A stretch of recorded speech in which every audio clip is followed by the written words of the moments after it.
Salut. On est le vendredi 13 août. Je suis en plein dans les semis de colza. J'ai commencé mardi. J'avance tranquillement, je ne me précipite pas non plus. Début de semaine, j'en ai fait un peu sur la partie bio, donc c'était plutôt du TCS. Où là, les sols ont commencé à être relativement secs sur l'horizon superficiel. Sur la partie ACS, c'est une autre histoire. Je dis que je ne me précipite pas. Comme j'avais expliqué dans l'autre vidéo, j'ai pris le temps, on a répandu une compost de déchets verts, calcaire, du carbonate, et broyage avant de. On a rebroyé un ras les chaumes avec le géobroyeur de Cuba, parce que les blés précédents ont été semés avec le Smoralis, donc avec un interrant différent que celui de là-dedans. Donc je mets les chaumes le plus rare possible pour éviter de faire trop de paquets avec les dents lorsqu'on arrache les chaumes. Donc ça crée ça a pour conséquence positive de mettre un maximum de chaume et de paille de blé étalé sur le sol. Le sol est intégralement recouvert, donc le soleil en fait ne frappe quasiment nulle part le sol directement. Et donc ça fait que ça conserve toute l'humidité. Sur du sol travaillé où ça a bien séché, après cette semaine à plus de 30 degrés, sur la partie ACS encore très gras. On ira voir tout à l'heure, ça colle un peu au bout de fermeture de ce mois. Donc je tourne dans le sens, j'ai pris le temps d'essayer dans différentes parcelles un endroit où c'est le moins collant. Et donc là je vais finir la zone où je suis. Demain j'irai voir une zone d'herbe où je trouve que ça collait trop, où il fallait attendre encore. L'avantage, donc le fait d'avoir fait ce mulch au sol, donc ça couvre, donc ça protège. Enlever de dormance depuis que j'ai fait le place net aux ambroisiers, quelques ambroisiers disons avec le désherbage, j'ai juste quelques petites, j'ai que des repousses de blé, avec toutes les pluies qu'on a eues les semaines passées, il n'y a rien d'autre de levé, il n'y a que des repousses de blé, donc ça c'est pas grave, parce qu'elles ont été posées sur le sol, le reste ça lève pas, parce que le soleil ne touche pas le sol. L'impact que ça aussi de venir rebroyer, de mettre les chaumes courts comme ça, c'est que ça donne à manger au sol pendant plus longtemps par rapport à des chaumes debout assez hauts, ils ne sont pas vraiment attaqués par la vie du sol, et donc c'est pas au contact. Donc, au bout d'un moment ça va être mis au sol, mais il faut déjà le temps que tous les champignons fassent mourir les chaumes, et avec les protections fongicides qu'on met sur les chaumes, en fait elles restent debout bien plus longtemps. On le voit bien dans les zones de non-croisement de UV, si on laisse un petit coin, si elles sont noires, elles se dégradent.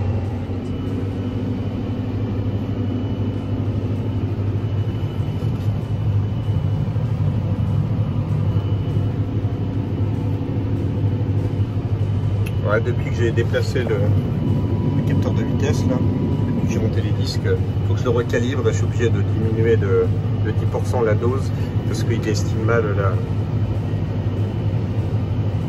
la vitesse en fait. 17, alors qu'en fait je suis qu'à 6,4. Il faudrait que je recalibre. Je me suis également amusé avec la troisième trémie, avec les petites graines. Dès qu'on fait des montages, j'ai vu que dès que j'envoyais le maximum de flux d'air pour envoyer, j'avais des petits retours au niveau de l'arrivée sur le doseur. Donc il va falloir que j'équipe avec un décompresseur fait à cet effet. Moi je l'ai fait moi-même avec des tuyaux en PVC, mais c'est amélioré, c'est pas parfait. J'ai quelques graines qui ressortent un peu par mon tuyau de décompression et un tout petit peu qui passe à travers, qui ne tombe pas parfaitement où il faut dans le flux d'air. Il faudra que je regarde pour mettre un coup d'air orienté parce que ça sort un peu par la grille.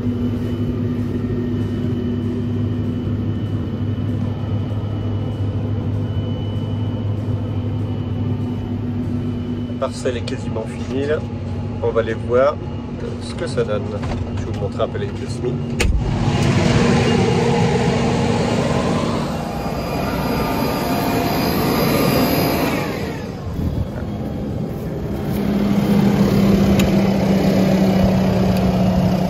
Spatule. Donc, il me reste juste un tour ici. Là c'est mon demi-passage, je savais qu'on fait le jalonnage. Bon, je ne sais pas vous apprendre un semoir quand jalonne au milieu.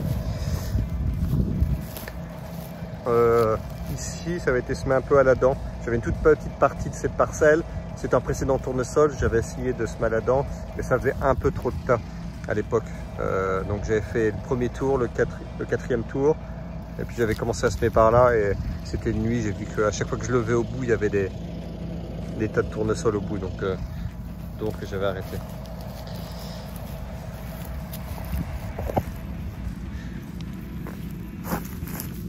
En termes de rendu, ça fait ça. Ça, c'est les mottes de surface. On voit qu'elles sont bien perforées. C'est pas des blocs. C'est pas des blocs de béton.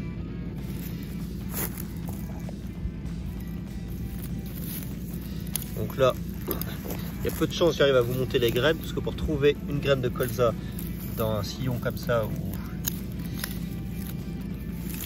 la terre est pas mal brassée, quand c'est des semences certifiées, on les trouve facilement parce qu'il y a de la couleur, ou quand on met un peu d'antilimace.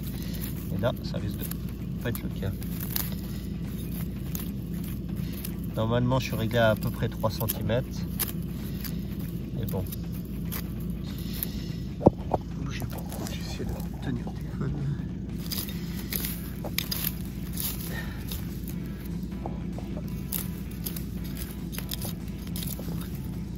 La févrole, normalement, est mis bien profond. Elle doit être à 5 cm, mis avec la première dent.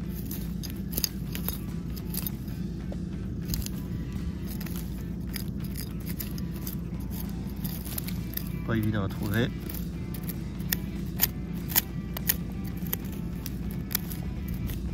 Bon, je ne vais pas passer 10 minutes à vous montrer les graines. C'est toujours un peu compliqué à chercher dans ce type de sillon. La première fois que j'ai utilisé le semoir, je me suis même posé la question si le semoir semait. Je devenais dingue. Au bout d'un quart d'heure, je trouvais jamais les graines. Je trouvais les graines de protagineux vraiment en fond de sillon là. La première dent, elle met plus au fond. Et la deuxième dent, en fait, elle sème légèrement sur le côté du sillon avec l'angle qui échappe, donc elle est un peu plus dans le flux de terre. Et c'est vraiment pas évident à trouver. Donc j'y passe un peu de temps là pour vérifier les bonnes profondeurs. Mais globalement, ça fait ce boulot-là. Alors en termes de fraîcheur, ce que je vous disais, on est bien assez frais.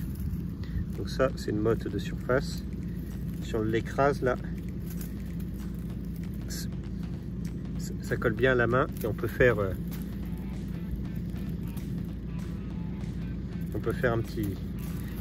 un petit saucisson, un petit pâté. Donc on est presque limite. C'est pour ça que je vous disais que je me presse pas. Je vais finir cette parcelle là. Alors les sillons sont comme bien fermés partout. Le appui est comme correct. Ça fait de la terre fine, donc là je le fais. La parcelle où j'ai fait hier, quand on voit en fait que presque encore légèrement le passage de la dent, un peu comme une traînée, là ça veut dire que c'est pas bon. Il faut pas faire le job. Là on voit que ça commence à blanchir déjà. Le semis, c'est pas mal. La question se pose toujours, rouler, pas rouler. Là j'estime qu'on est en semis de conditions humides, ce serait pas forcément bien. Bon là ça s'est un peu débourré, vu qu'on a un peu ici, toujours un peu londé, mais vous voyez, pour des semis d'été, c'est pas forcément courant d'avoir.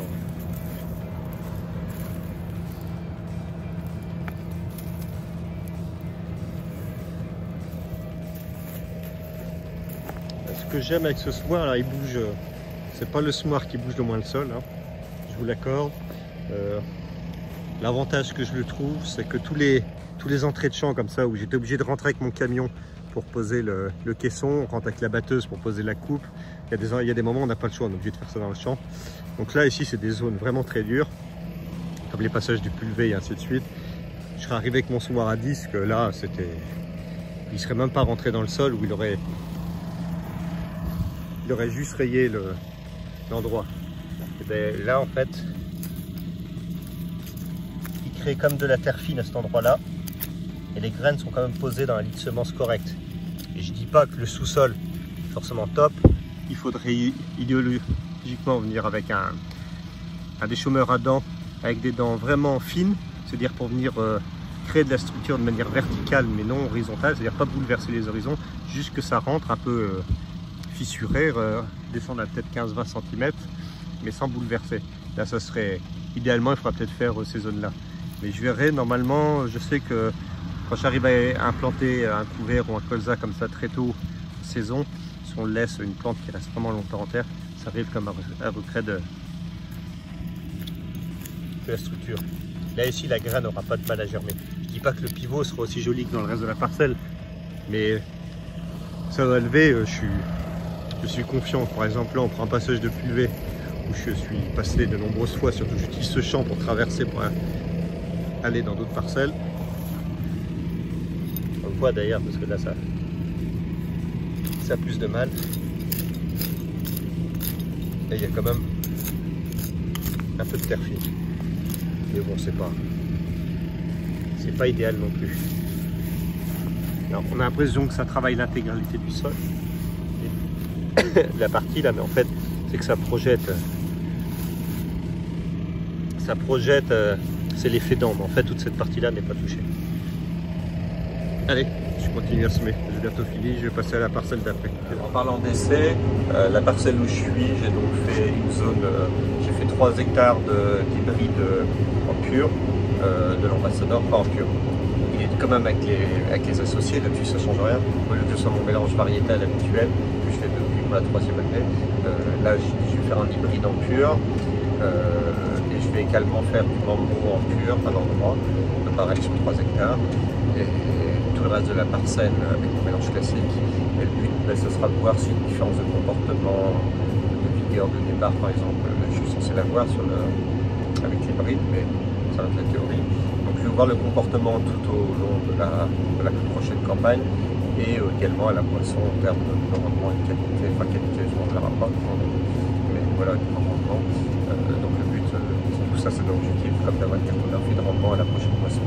Et donc je continue à faire c'est là pareil pour piloter pour l'année prochaine. S'il n'y a pas de différence significative avec mon mélange de couverts, de variétés, ben, je continue comme ça. Et ça m'arrange très bien en termes de coût. Voilà.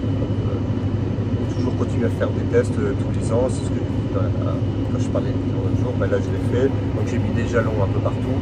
Je prends les notes en même temps, j'ai une note dans le téléphone où je marque tous les bancs de test. Parce que sur le coup on s'en rappelle, et après il suffit que le jalon s'en aille. Dans la merde.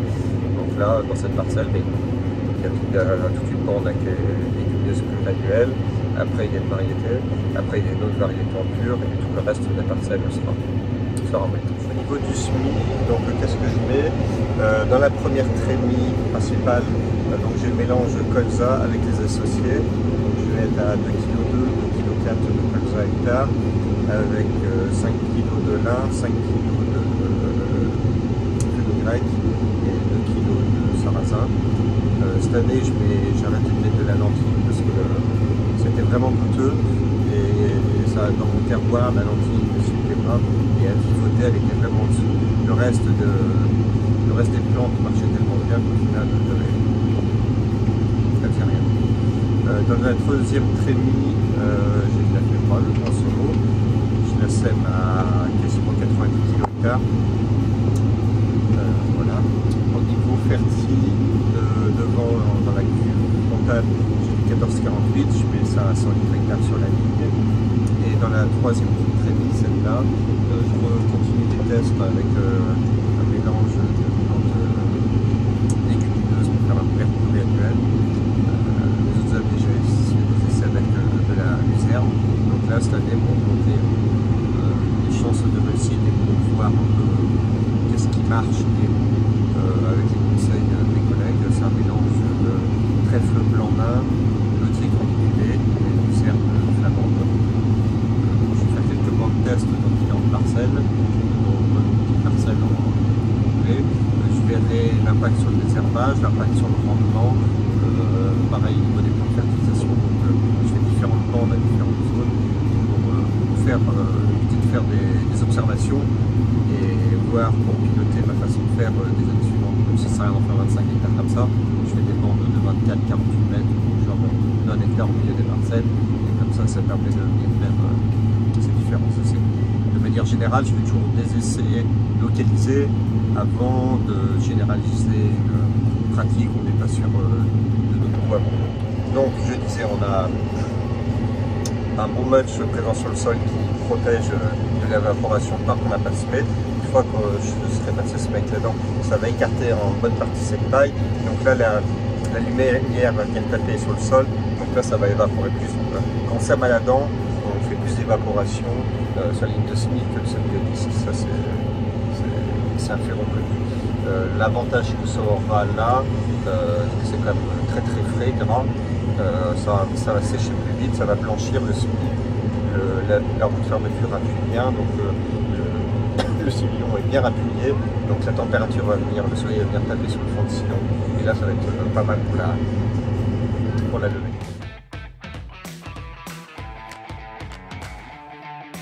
On est le 25 août, on a à peu près 2 semaines après les semis. Globalement, quasiment tout est levé partout. Alors il y a quasiment une semaine d'écart entre les premiers et les derniers semis. Donc là on fait le tour, les conditions commencent à être sèches, on n'a pas eu d'eau depuis pas mal de temps, mi-juillet. Les sols sont restés frais longtemps et on va voir ce que ça donne. Donc là on a nos lignes de semis, alors on voit pas très bien sur la vidéo, mais le rang est bien marqué, c'est bien vert.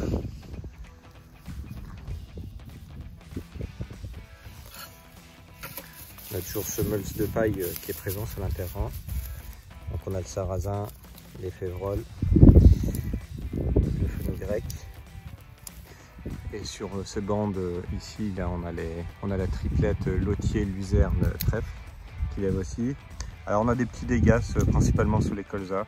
Alors je sais pas si c'est altise ou peut-être, j'ai pas vu de criquet ou de punaise, mais voilà, il y a des petits dégâts. Je n'ai pas l'impression que ce soit de la limace. Un peu comme ça, donc ça va plutôt être des petites altises. Dans tous les cas, j'ai pas prévu l'intervention phyto.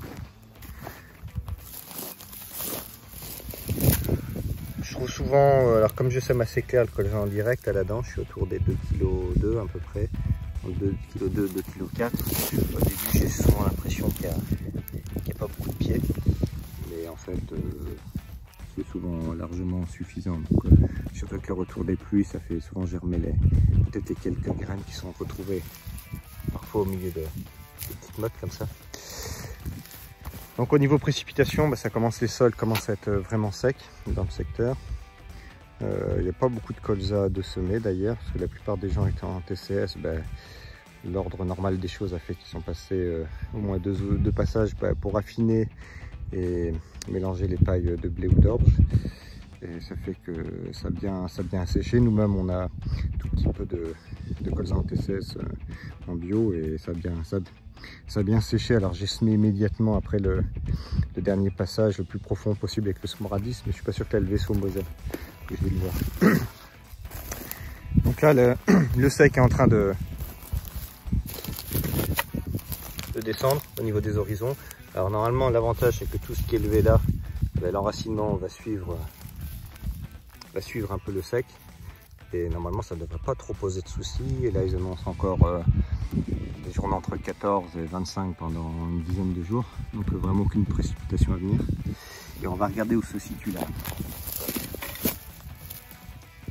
la fraîcheur. Donc ici sur l'interrang, on a toujours ces mottes qui ont été balancées, on va dire, par le semoir au moment.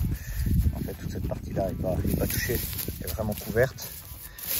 Donc normalement, si on cherche ici la fraîcheur, elle est beaucoup plus en surface que sur l'interrang, que sur le rang lui-même. Donc là, on regarde, on fait des mètres comme ça. Si on prend la terre à l'horizon dessous, là, ça me colle aux mains. On a à faire des petites boulettes quasiment. Sur le rang, ça doit être un peu moins différent, un peu plus différent, je veux dire. On va creuser.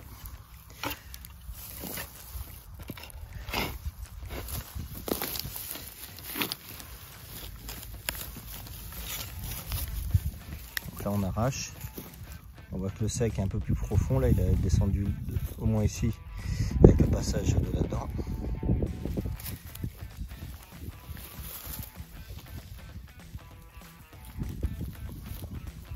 voit qu'ici j'ai ressemé un peu plus profond. J'étais à bien 4 cm de profondeur de semis pour la première dent. Donc là, on prend ce qu'il a. Et on arrive encore à faire des petites boulettes. Donc là, il y a de la fraîcheur, là ça peut tenir vraiment longtemps. La févrole est entre 4 et 7. Comme la première dent pianote un peu, ça bouge. Donc toutes ces parties-là, en gros, tout ce qui est levé, on est serein. Les années précédentes, on avait eu jusqu'à 35-37 degrés sur la figure des colzas. Alors c'est les févroles qui tiraient le plus la tronche. Elles étaient la tête à l'envers comme ça avec le sec. Mais en fait, elles sont toutes reparties. Jusqu'à maintenant, j'ai jamais perdu de pied à cause du sec. Bah, comme les dégâts, hein, faut pas manger là, manger là. Manger là.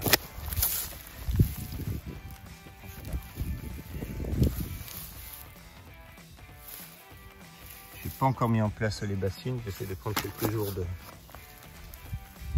repos. Mais là je suis venu voir les colzas. Voilà. On va attendre que ça pousse un peu. Je vais quand même préparer les bassines au cas où. J'essaie de pas trop psychoter sur la partie insectes quand même. J'ai prévu, dès qu'il sera un peu plus poussé, passage avec de l'octaborate et de l'écoamino. Donc c'est la vinasse de betterave chargée avec un peu d'acide aminé. Voilà, au niveau des herbages, il n'y aura rien à faire parce qu'il n'y a rien d'autre qui lève. Je fais aucun désherbage au semis. Je fais que en décembre. On voit d'ailleurs, il y a strictement... Il peut rester une ou deux petites adventices qui étaient passées à travers le glypho qui était fait en interculture. Mais ça représente vraiment très peu de plants. Voilà. Bon, je vais aller voir les autres parcelles maintenant.